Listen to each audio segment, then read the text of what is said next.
Okay, so let's get started. It's my great pleasure to introduce Yihong Gong. He's a professor at Xi'an Jiaotong University. Actually, he's a distinguished professor of the so-called Thousand Talents program in China. It's a national program to attract thousand best people from around the world to be a professor in China. He graduated from University of Tokyo, and then he spent time at CMU and also at NEC America labs, and now he's in Xi'an Jiaotong University. And today he will talk about how to leverage human understanding of human visual system to improve convolutional neural network. Please. Okay. I want to thank Dr. Zhen Yong for giving me this opportunity to present our research activities here. And I also want to thank everybody for taking your precious time to come to my talk. So today I will talk about some latest research activities from our project funded by Chinese Ministry of Science and Education. So through this project, we want to promote so-called human brain inspired machine learning. So as everybody knows, in recent years, research on deep convolutional neural networks is very, very hot. So the boom starts from 2012 ImageNet competition, where Professor Jeffrey Hinton's team won the image classification task with a large margin using a deep CNN called AlexNet.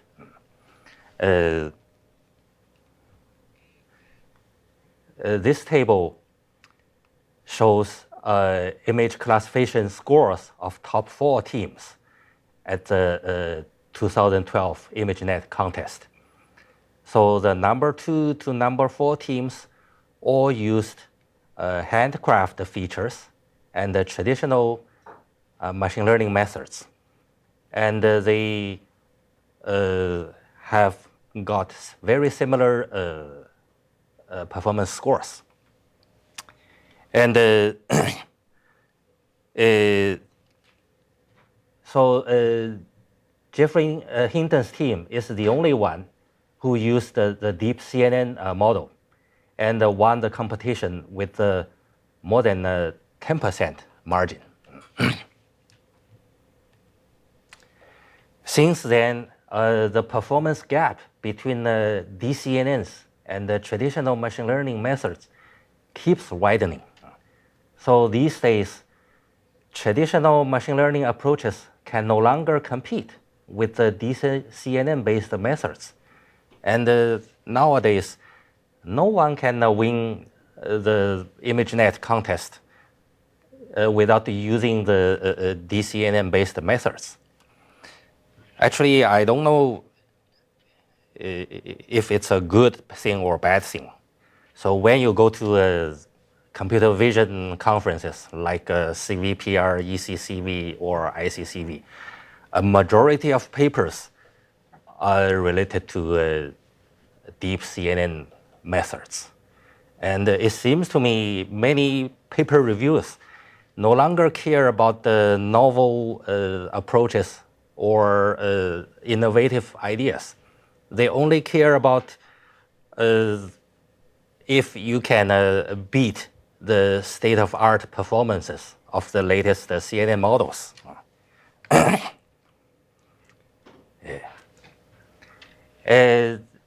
So this slide shows some common approaches for improving DCNN models.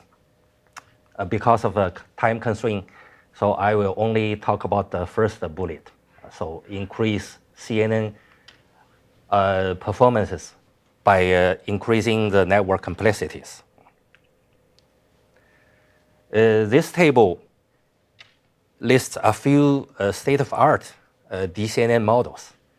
So AlexNet is the one who are winning the 2012 ImageNet contest. So this network has 8 layers, 5 convolution layers plus 3 full connection layers. So when we expand the network from 8 layers to 19 layers, we get the 8%, we get the performance improvement about 8%. And when we increase the network layer from 19 layers to 31 layers, we have another 2% performance improvement. So last year, MS, so your company, came out with CNN with whopping 152 layers. And so you get another 1.5% performance improvement.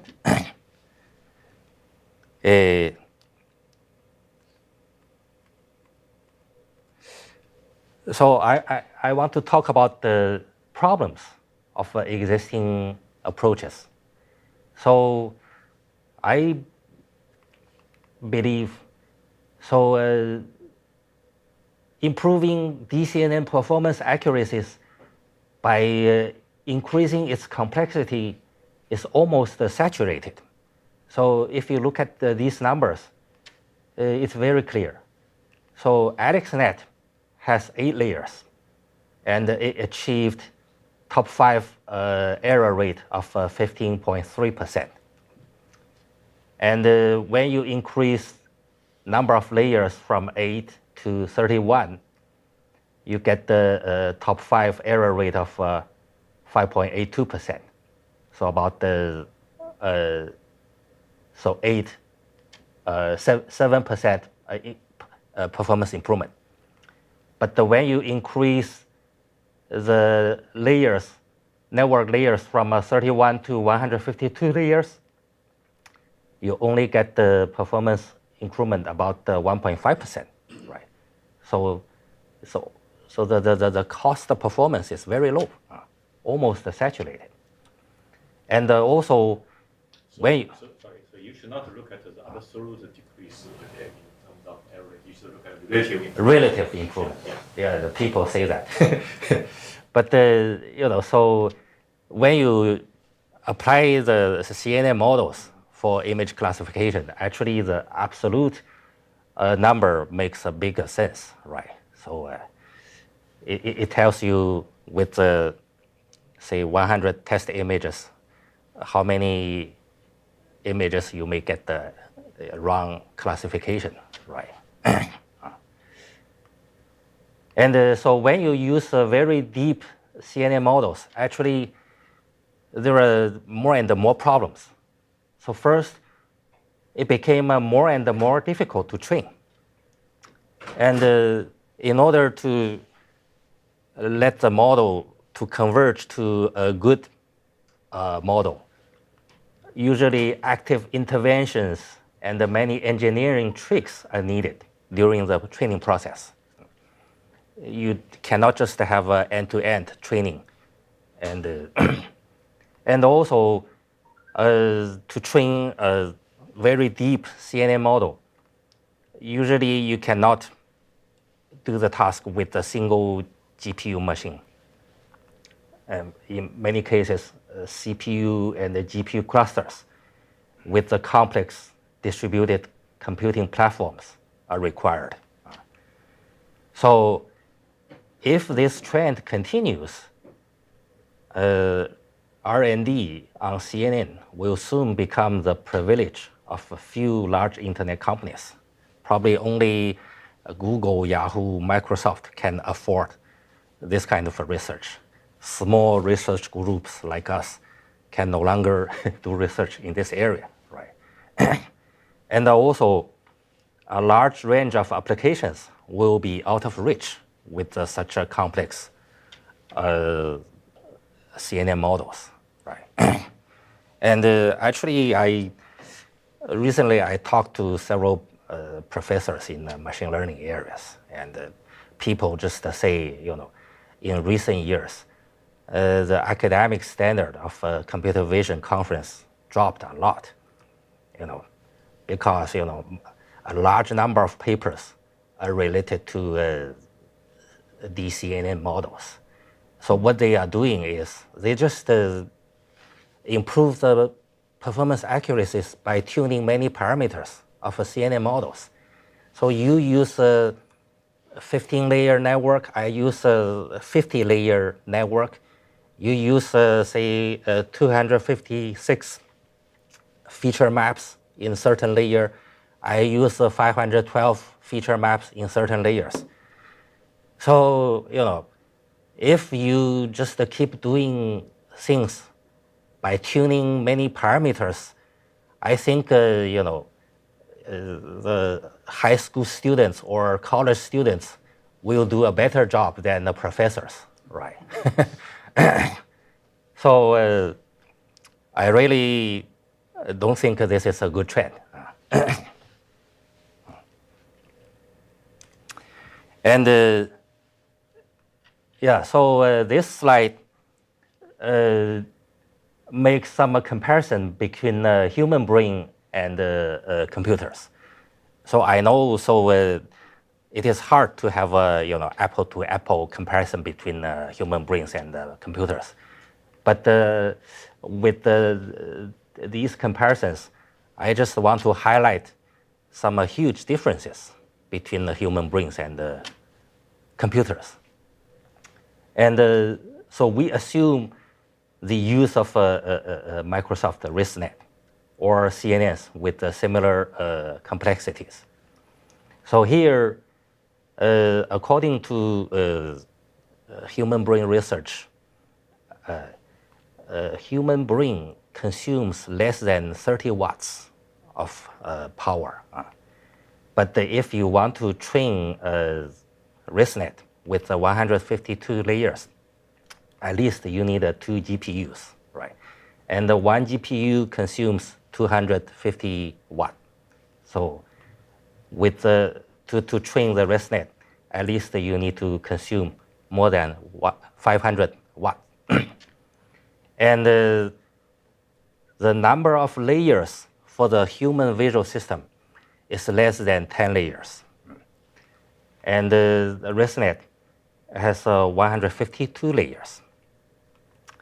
In terms of a training sample, I think a human brain can recognize a category of object with only a few samples. But to train a ResNet with reasonable accuracy, you need at least 1,000 training samples per class, right? And training time, I guess, to train a human to recognize 1,000 class of objects, probably it only takes a few hours. But to train the ResNet with the 2 GPUs using ImageNet dataset, you need probably 2 weeks. So this is an experiment my student did in my lab. And adaptability, human has a very high adaptability, right? If you show one green apple to the human, next time when you show a red apple, so the human can still recognize it is an apple, right? But convolutional neural network, there is no guarantee. So even you train ResNet with the ImageNet dataset, probably you still need to do fine-tuning if you want to apply this network to image recognition task or, say, pedestrian detection task, right? So from these comparisons, I just want to believe that DCNN actually is essentially overfitting large training data with a super complex function. And it is solving pattern recognition problem with brute forces, not human-like intelligence, right? And somebody believes, so this deep CNN has already solved the image recognition problem. I have a different idea. I think it is just solving the problem with brute forces, right? Try to overfit large data with a very complex function. Of course, it can also, solve the image recognition problem this way. Say, if you have many training samples, actually, you just describe the whole world with a large amount of sample data, right? And then you overfit this large training data. Actually, you can have a pretty good recognition accuracy for many natural images. And actually, my group is taking a little bit different approach. So instead of making more and more complex convolutional neural network, solving the image recognition problem with brute forces, we try to study the human brain and get cues from object recognition mechanisms of a human brain. And we also try to transform some properties of human brain into computational models.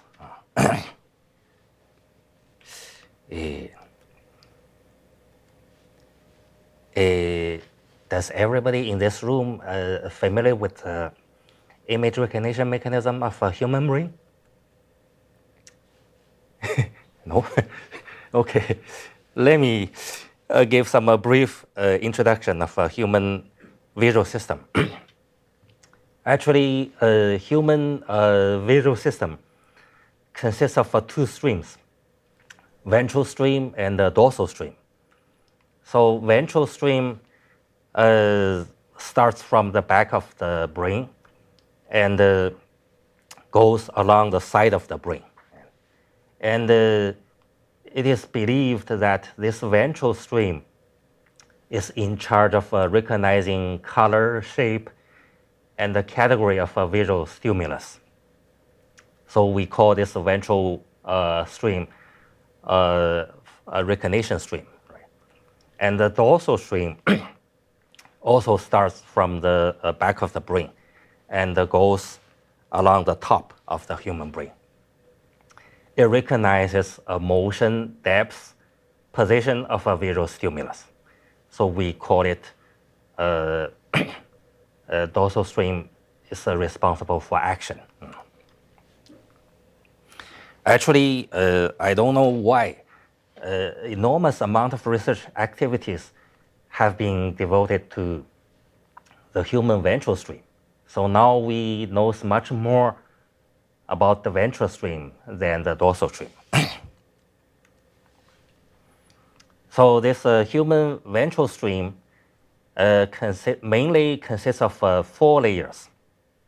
So the signal from retina goes through the LGN layer, then fed into the V1 layer, V2 layer, V4 layer, and the IT layer. Actually, IT layer is a little bit complex. It can be divided into 3 sublayers. So these 4 layers form the ventral stream of the human visual system. And this ventral stream actually has some interesting characteristics. So here I talk about some experiments that the psychologists use a lot. to test properties of human ventral stream. So what they do is they show one picture with, say, 100 milliseconds, then black out the screen for several hundred milliseconds, then show another picture for 100 milliseconds, and then repeat the process. So it is something like this. Show one picture for 100 milliseconds, black out for a while, another picture, 100 milliseconds.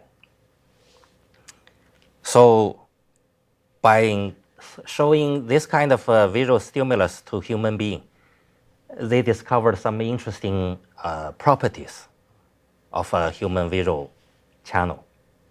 First, they found actually human visual system can recognize overall a global content of a visual stimulus within 100 milliseconds. Okay, so with the 100 milliseconds, you can capture the global content of the visual stimulus. But the detailed information of the visual stimulus cannot be recognized within 100 milliseconds. For example, you have a so-called the repetition blindness. So if I show this picture to you with for 100 milliseconds, you can have a brief idea about this sentence, but you cannot recognize the mistake. So there's a repetition mistake here. So here you have a two-win, right? If I show this for 100 milliseconds, usually people don't recognize this mistake.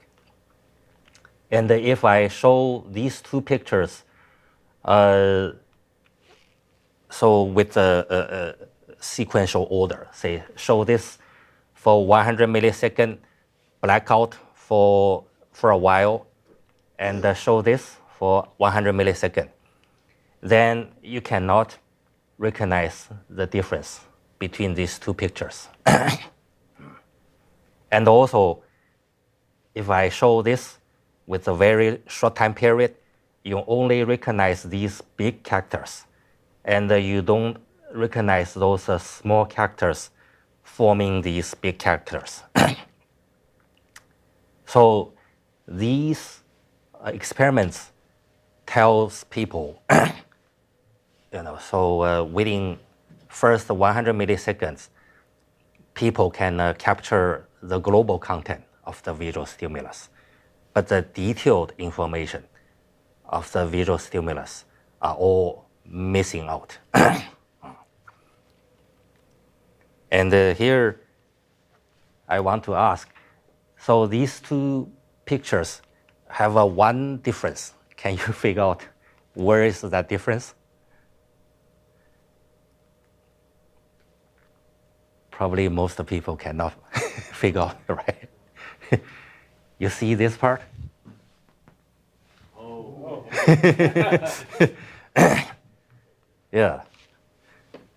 So this one tells, so for the first 100 milliseconds, people miss a lot of detailed information of the picture.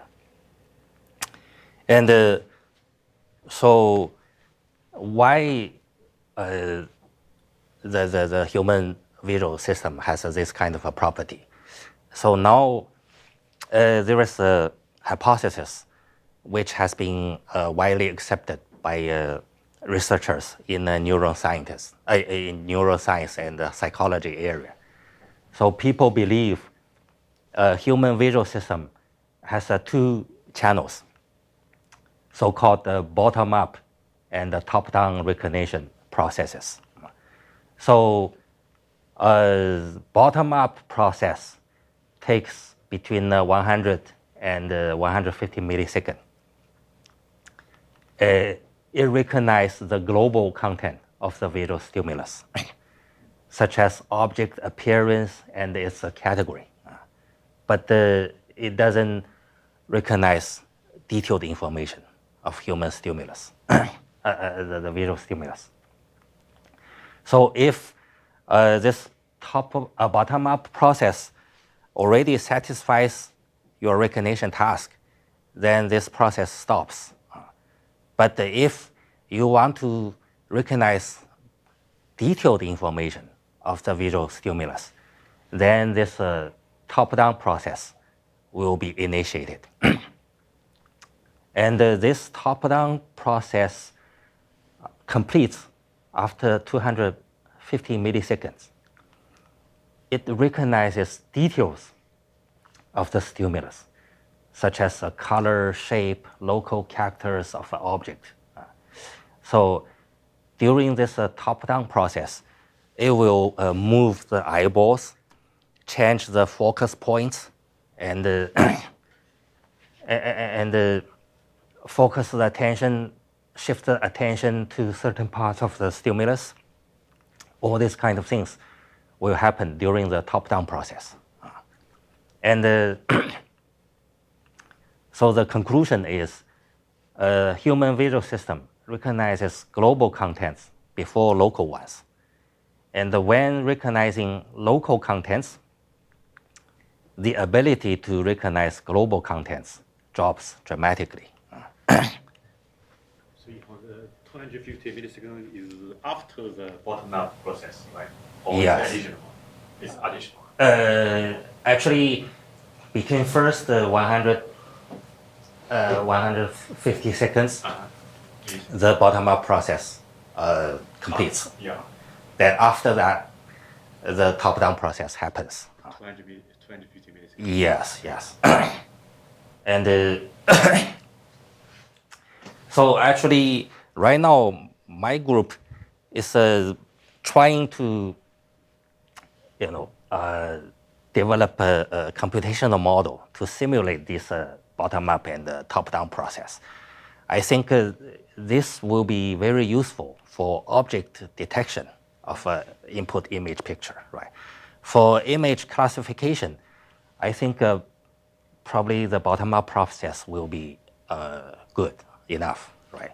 But in order to detect objects within the image, probably in addition to the bottom-up process, you still need a top-down process because you need to localize the position of each object. And also you need to recognize the number of projects within the picture, right? Yes. For human visual system, when you do bottom up, I mean, it's 100 milliseconds. It's very short, right? Right. Do humans visual system actually look at every pixel of this image? How many pixels does human system actually process? Actually, the focus point of a human being is very narrow.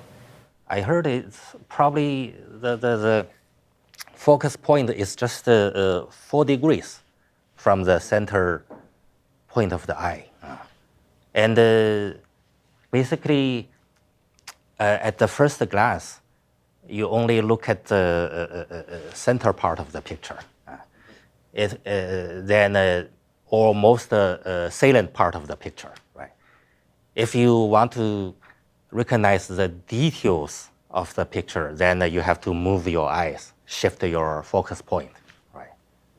The reason I ask is right now in the deep learning framework, so it looks like bottom up, but actually the machine is scanning every pixel of the entire image, right? So it's really convolution everywhere. Right. That's different from how human visual system is doing. Yeah, it's very different. And so the current DCNN model actually is it's an extreme simplification of the human visual system. Yeah, so actually so our group is doing something, trying to simulate this bottom-up and top-down processes, but we still haven't reached the point when we can publish something. So, but for some simpler properties of a human visual system, we do got some interesting research results. So here, I want to introduce some of the latest research outcomes. And so many research studies in this neuroscience and psychology revealed the so-called manifold untangling property of a human visual system. So given a visual stimulus, responses of neurons in certain layer of a human visual ventral stream can be considered as a response vector.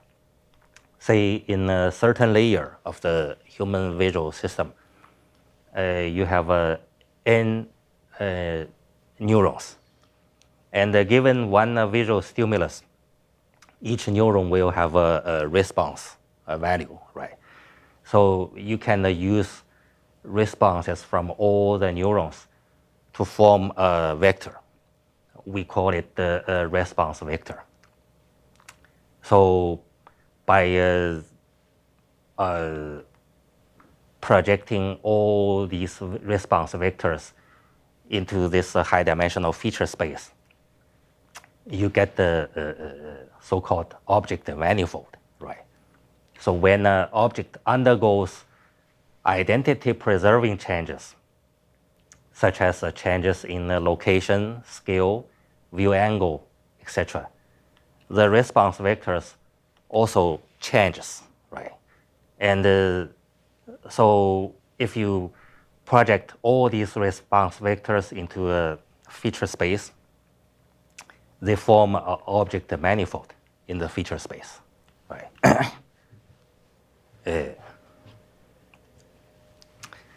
So according to the research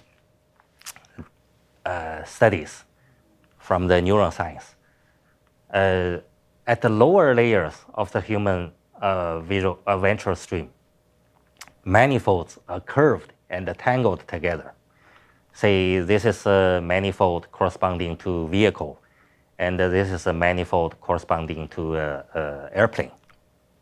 At the lower level of a ventral stream, so these manifolds highly curved, and manifolds belonging to different object classes tangle together. But after several layers of a non-linear transform, the manifolds become flattened and well separated. So even a linear classifier can divide manifolds very well. Is there any scientific proof, some kind of evidence on this, or there's just some hypothesis? Yeah, I think actually I'm not expert of this psychology and neuroscience. We just read a few papers published on the Cell journal. They say, human ventral stream has this property. And actually inspired by this, we did some interesting experiments. And so what we did is we proposed to emulate this manifold untangling property with the min-max object function to minimize the compactness of each object manifold and maximize the margin between two different object manifolds.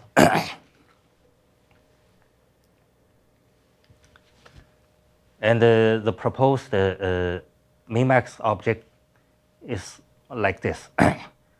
So the loss function has two terms. The first term is just a traditional softmax loss. And the second term is a proposed min-max object. So our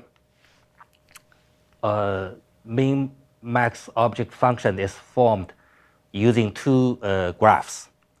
One is called the intrinsic graph, Second is called the penalty graph. So each vertex of these two graphs is a neural response vector, or the output of certain CNN layer. Actually, this min-max objective can be applied to any layer of a convolutional neural network.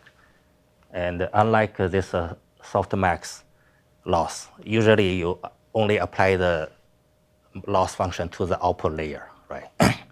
But this min-max can be applied to any layer.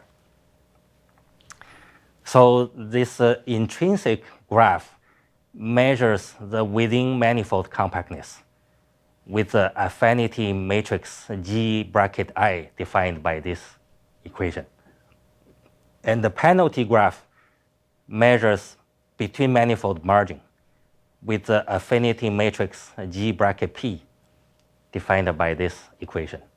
So here, this affinity matrix G bracket I is defined like this. So if I and J are from the same manifold and k nearest the neighbor, then this Gij equals 1. Otherwise, it equals 0. So from this equation, it is very clear that this L1 measures the manifold within manifold compactness, right? And this affinity graph, affinity matrix G bracket P is defined like this. So if training sample Ij are from different manifolds and are k nearest the neighbor, then this Gij equals 1. Otherwise, it equals 0. So from this equation, it is clear that it measures the margin between the two manifold, right? So here, we just want to minimize this within manifold compactness and maximize the between manifold margin.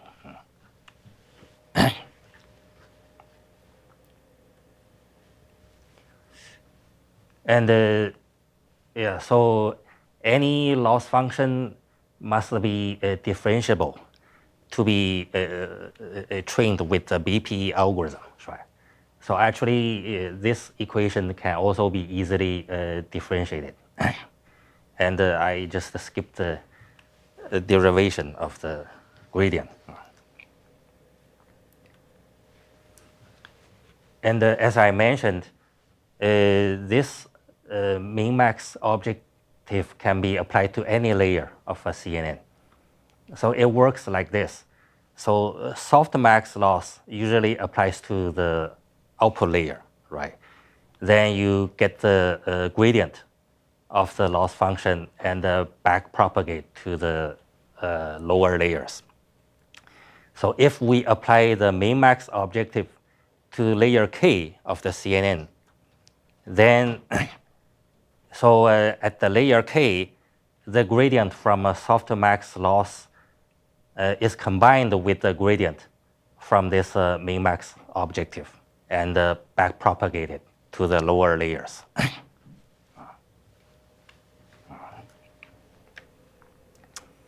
Okay, so I will talk about the performance evaluations later. And the second research trial, I'll first introduce the second research trials. So the human visual system has another interesting property called the category selective property. So there is an interesting characteristic of the IT layer neurons. So in the IT layer, each neuron's response is not unique to a specific class of objects. So it's not like, say, one neuron only get activated by, say, a chair, and another neuron is activated by airplane, keep silent with the other classes. It's not like this. But each neuron responds only to about 10% of all object categories in the real world, and remains inactive to the rest. Say this is one IT neurons response curve. It becomes activated when given the visual stimuli like a chair, umbrella, and some other stuff, and keep inactive with other object categories.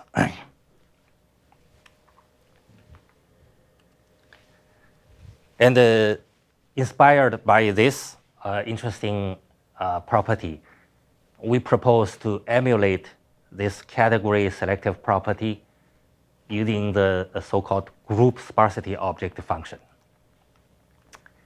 So with this object function, we want to achieve the following goals. We want each neuron either becomes active or remains inactive to all input images belonging to the same object category. And each neuron becomes active only to a small number of object categories.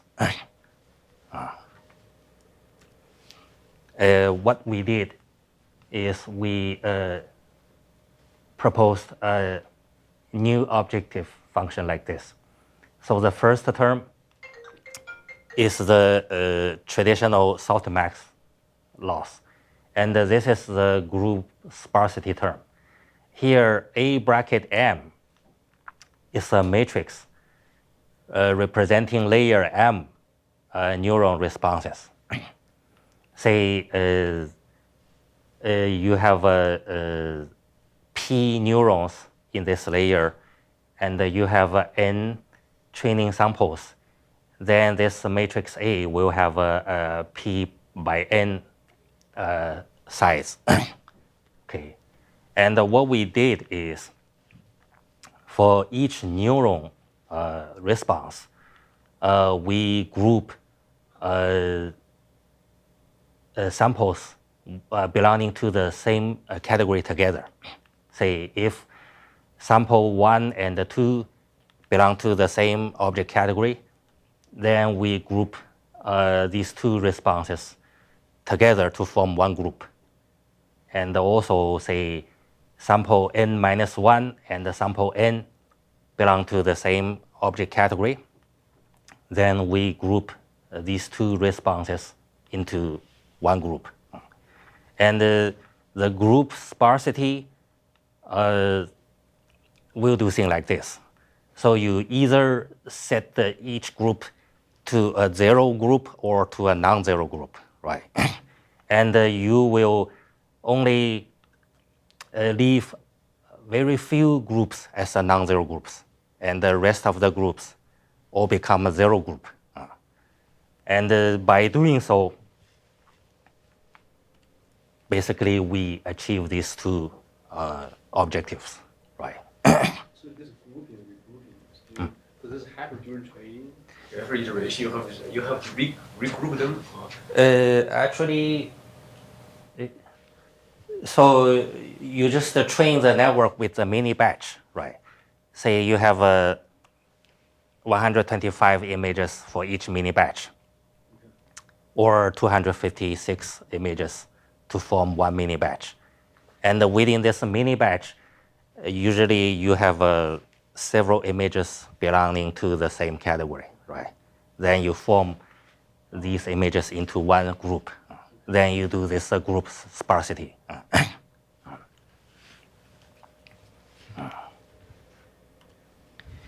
And also this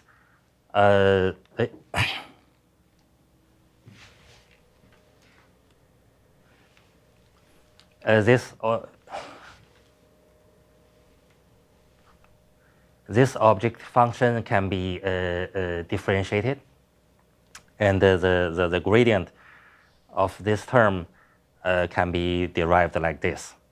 Again, this sparsity objective can be applied to any layer of the neural network. Next, I will talk about the performance evaluations.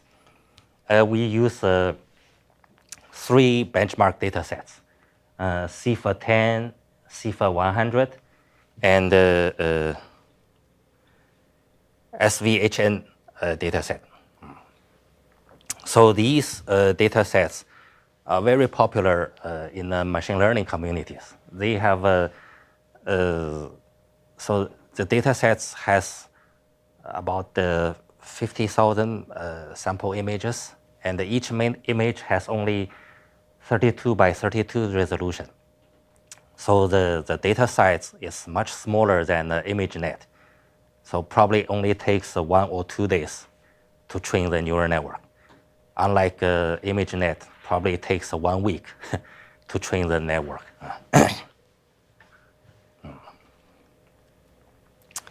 And the first, we did experiment using a shallow model. So this quick CNN model comes with a coffee package. So it is a relative shallow model with probably only 5 layers. We train this quick CNN model using traditional softmax loss function and the proposed min-max, the proposed group sparsity object function. And these numbers are top 1 error rates on the 3 benchmark data sets. So it is clear with the proposed min-max object function, we can improve the performance accuracies by almost 6% without changing the network structure at all, just by applying this new objective function. So this is a visualization of features learned by the 2 models. So each point corresponds to 1 sample image, and points with the same color belongs to images with the same color belong to the same object category. So you can clearly see the quick CNN trained using traditional softmax loss couldn't separate different images of different categories very well, right? With the proposed min-max objective, images belonging to different categories are well separated. Visualization. Oh, we used it's a visualization tool developed by Jeffrey Hinton's group, TNE or something like that. Yes.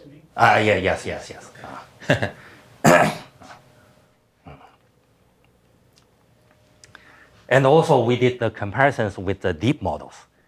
So this NIN achieves state-of-the-art performances on these 3 benchmark data sets. And the DSN actually uses the NIN model. The only difference is DSN pre-trained several layers of NIN model using a different loss function. And from this table, we can see the proposed min-max and the group object sparsity function also improves performance accuracies of a deep model by about 2%. And this is a visualization of the features learned by a deep model. And from this picture, we can see when you use a very deep neural network, actually it can learn quite good features And images belonging to different categories already well separated in the high-dimensional feature space. So by applying our min-max objective function, the images belonging to different categories are separated even further away. But comparing to the shallower model, the performance improvement is not as significant as the shallow model, because the deep model already learned quite good features. And also, we compared our method with the triplet loss. So these years, triplet loss are very popular for face identification and recognition tasks. And what we found is, and we use this LFW face dataset for the performance evaluation. So here we did several experiments. We also used the shallow model and the deep model and the very deep model to do the evaluation. So we train each model using triplet loss, softmax, and our proposed min-max loss. And we trained on each model on web face dataset, tested on LFW dataset. So this is a common approach, because LFW dataset is quite small. It's not sufficient to train a large-scale CNN model.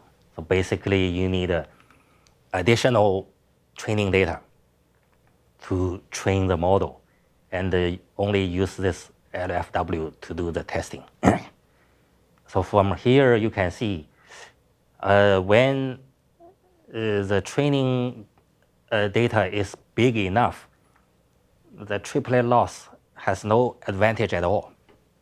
It's even worse than the traditional softmax loss.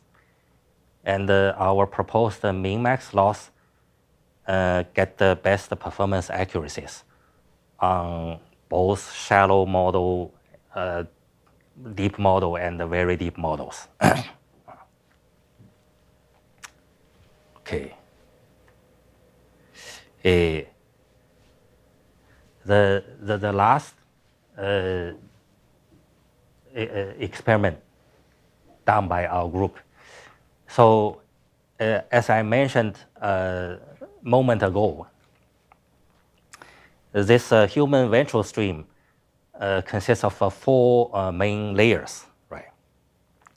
Actually, people did some interesting experiments. And the output from a retina has about 1 million dimensions. And so when this information goes through the V1 layer, it becomes 37 million dimensions. And from V1 to V2, the dimensionality doesn't change much. So from 37 to 29 million. Then from 29 million to 15 million, finally to 10 million. And each layer takes about 10 milliseconds for processing.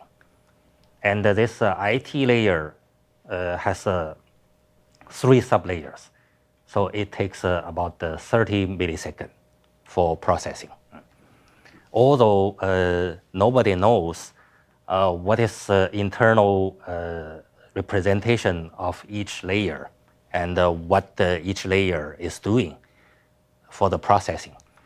But these dimensionality changes and the processing time are good guidance for us to develop our new CNN model, right?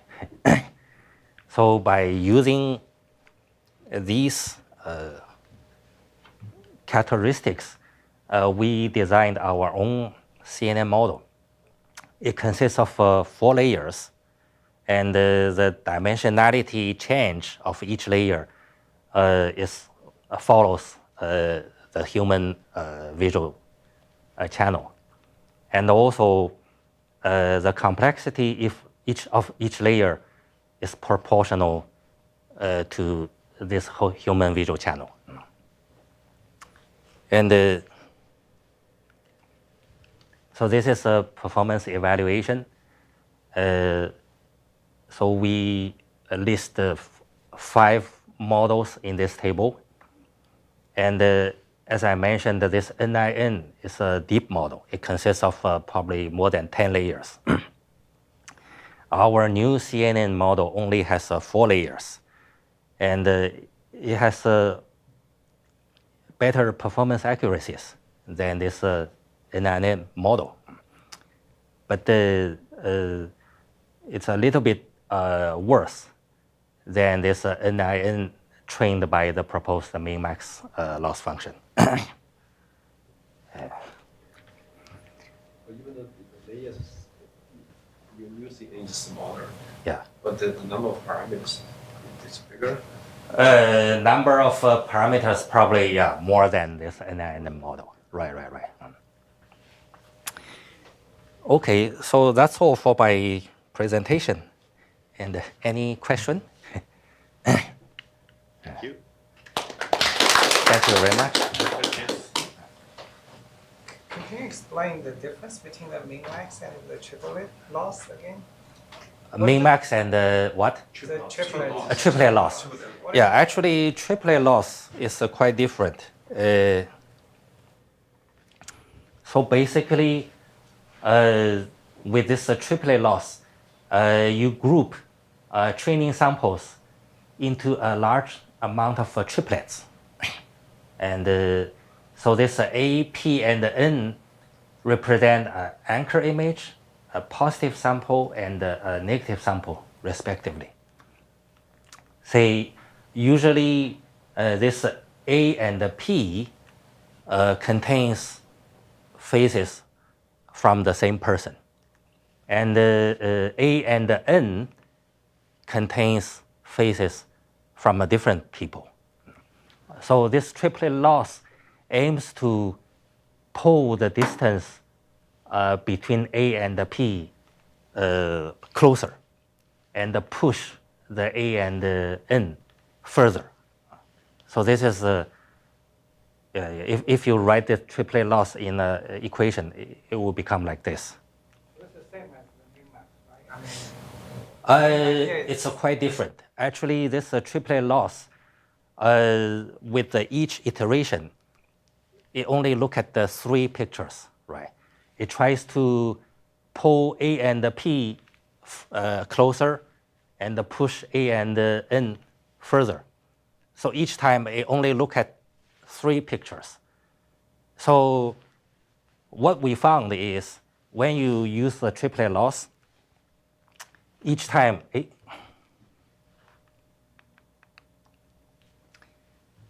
so when you say pull these 2 closer, these 2 pictures move together within a high dimensional feature space. So it means, so these 2 pictures become closer, but this A could become closer to another different A, right? So because each time it only look at 3 pictures, you don't have a global, distribution. You don't take a global distribution into account. But with our min-max loss, we take a global distribution into the account, right?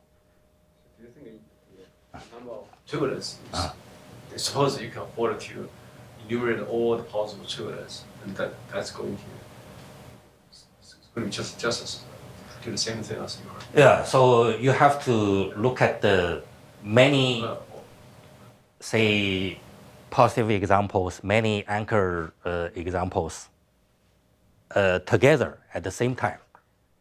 if you only look at the triplet, one triplet at the one time, then you only look at the local information, right? You don't take global distribution information into account. But you're also doing mini batches, right? So how big? I mean, this is. If you only take one triplet, that's mini batch size of 1. That's extreme case. Right? So in this case, you can also have a mini batch of 128. Then you will be looking at the group of triplets that will have the same effect. Basically, so you want to minimize this loss function, right? And so during the minimization process, so all these three A, P, and N, they all move into different locations. So with the one triplet loss, with the one triplet, you may achieve your goal, but probably this A will moves closer to another different A, right? And that means so the anchor 1 becomes closer to anchor 2, and that means phases belonging to different people move together. So this is something you don't want to happen, right? So your min-max, actually, you do this for all the layers, is that right? A min-max layer? That actually, we did some experiments. We found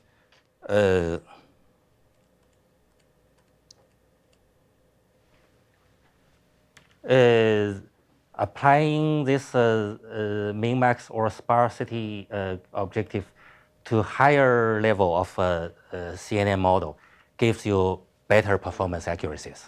So in your implementation, did you apply this to just one layer, one of higher layers for your? Yeah, so we did many different configurations. Probably applying to the top layer gives you best performance. You apply to top layer and the second top layer together, gives you another 1% performance improvement, something like that. Have you observed this, this linear separability happening naturally in networks without having to do this? Could you say Have that? you observed that kind of, that linear separability occurring in networks naturally at different layers? Yeah, so actually if you use a very deep structure at the top layer, you get a good separability. See, we've observed it happening about midway in a network. Midway in the network. Midway, so you take a large network, it's like 12 layers deep or something, or medium depth, right? Or 20 layers deep. We observe it happening kind of naturally in around layer 7 or 8, but without forcing it. And we also find another thing is that the layers alternate. Mm-hmm. Is that you'll see, an even layer being fairly separate, have that separation, and then the next layer losing the separation, and then it coming back a little bit in the next layer again. Oh. And there's some work, for like matching problems, like the relocalization problem, right, where you're trying to recognize where you're in the same space. There's been a little bit of success of like basically cutting networks in half at that midpoint, that optimal point, finding it, and then being able to use kind of just like an L2 norm to, or distance metric, right, to basically differentiate like faces or places. So perhaps there's something in the fact that it's already organizing that way that could be incorporated with where to apply these losses. It's very interesting. We've seen it. We've seen it happen kind of naturally. Interesting. So you are saying if you use a 12-layer CNN, probably the 7th layer will be most important. The rest of the layers, for some reason, and we've done it on all sorts of different sizes of networks. It's for some reason it's about the mid layer. It's the most important. It's the one where this separation occurs naturally. Yes. And the higher layers are doing worse. They do worse. Oh. And there's also this strange, inherently, it's strange. There's also, like I said, there's this strange flip-flop that we see over and over again. So even in odd layers of the network, or inverted, right, could be, but subsequent layers of the network don't separate. It's very strange. So maybe above 7th layer, it's all just overfitting.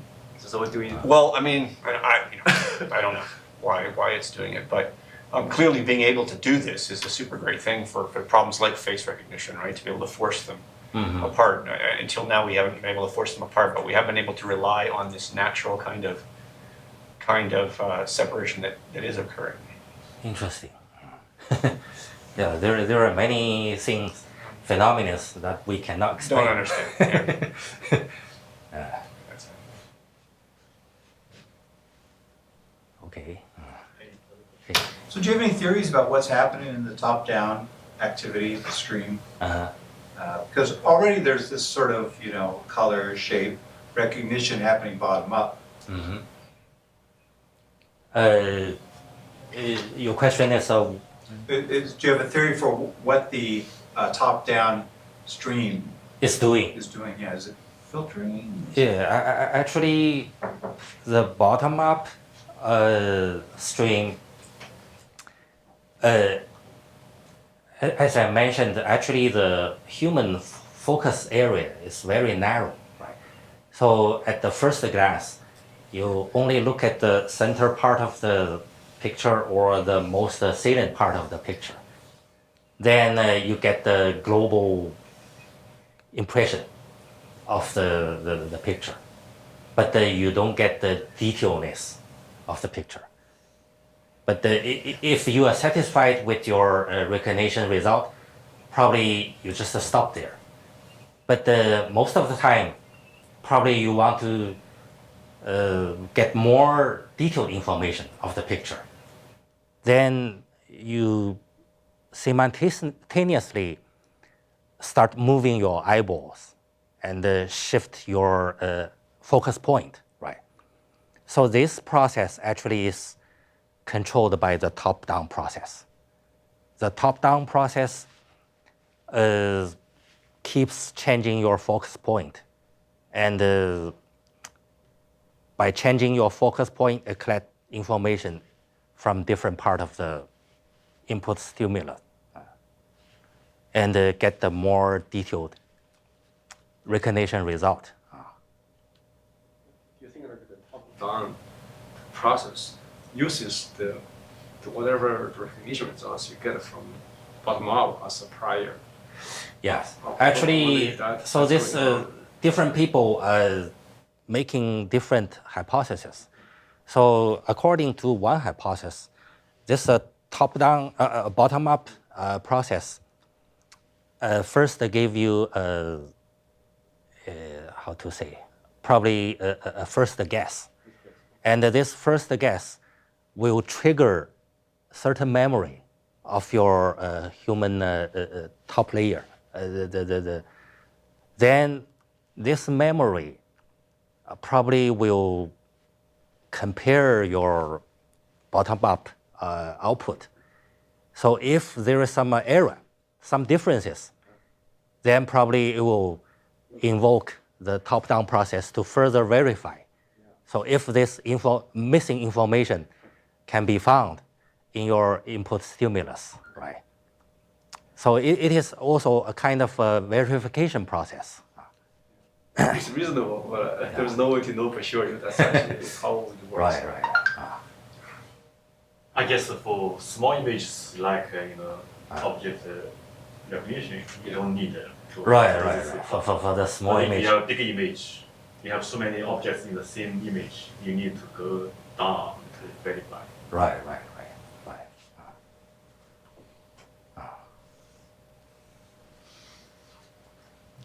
Okay, thank you very much.